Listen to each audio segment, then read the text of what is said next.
Hello YouTube viewers, this is Christopher Parker. I'm here at Lipo Connection Solutions, and I have a little bit of downtime. I just completed a pre-order sale, so all of my orders are at zero and I have nothing to do, so I'm going to be a little bit proactive today and go ahead and redo my load resistor setup.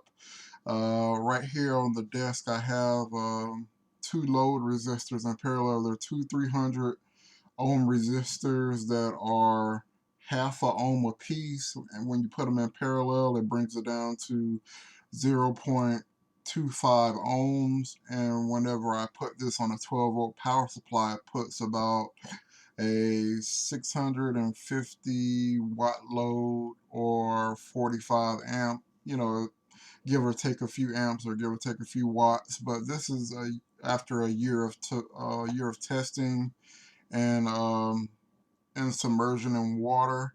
So we have a lot of corrosion. Normally the little teal colored corrosion is copper. Not sure what's on the other end. And then the leads are just, everything's just crusty. So today what I'm going to do is I'm going to clean it up, use some brass and steel brushes to clean it up, and then I'm going to come back with some motor insulating varnish and try to reseal it. And then I also have another load resistor that I'm going to assemble. This is for testing 12-volt power supplies, and I was testing them individually, one at a time. I would test them. I would solder the pins together or do whatever I need to do to activate the unit, and then put a single unit on the load bank to test it before I do any further modifications. And then after after I did the modifications, I would put it back on the load bank and test it again before I assemble everything else together and pack it and ship it. So this will normally be used for pre-testing individual 12-volt power supplies, but since I do a mixture of 12-volt and 24-volt, I have another resistor load bank that I'm going to assemble today. It's going to be very similar to this, but the ohm load, all of it is going to be two 1 ohm resistors put in parallel for a half ohm load. And this should put about 1100, 1200 watt load on a 24 volt setup. So I can fully test an assembled unit at 24 volts as if I was delivering it to you.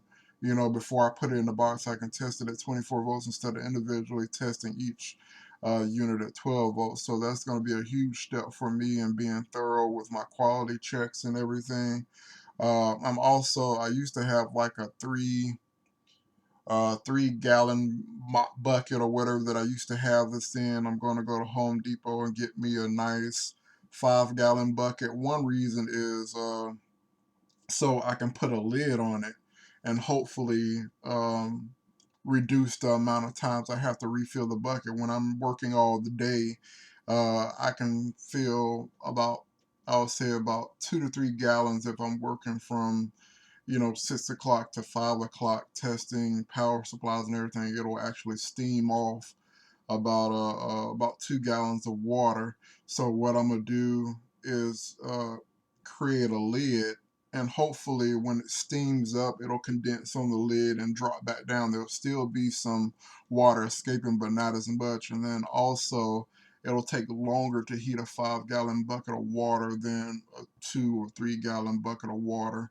So hopefully, and normally these resistors, like if I clean this up and change out the water and everything, the resistor looks pretty good and the water stays clean. But once that water starts getting low, that's when it starts really getting nasty and everything. So hopefully with the more water, I won't have as much contamination in the water as I've been getting lately by letting it run down too low and it getting too hot and murky. Because this resistor alone at a 650 watt load, it can get a bucket of water up to about 180, 190 degrees over time. So hopefully that larger volume of water will keep the temps down. And after I apply the new coating, it'll hopefully it'll last a little bit longer. Like I said, I have some motor some insulating varnish that I'm gonna spray on here. I'm gonna put 2 or 3 coats, so it's gonna take me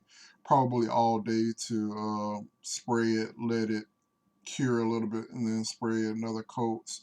I'm gonna clean all the Dremel and clean all these connections up, replace these wires and everything. So I'm just continuously doing stuff to up, up my quality, up my production speed and everything. So, I'm not just putting out units and not really testing them and everything. This is proof that, day in and day out, I'm testing units and testing them again before I send them out to my customers.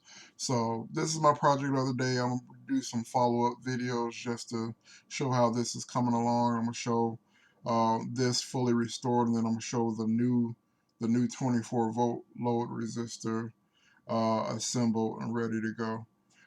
So that's it for now. Thanks for watching.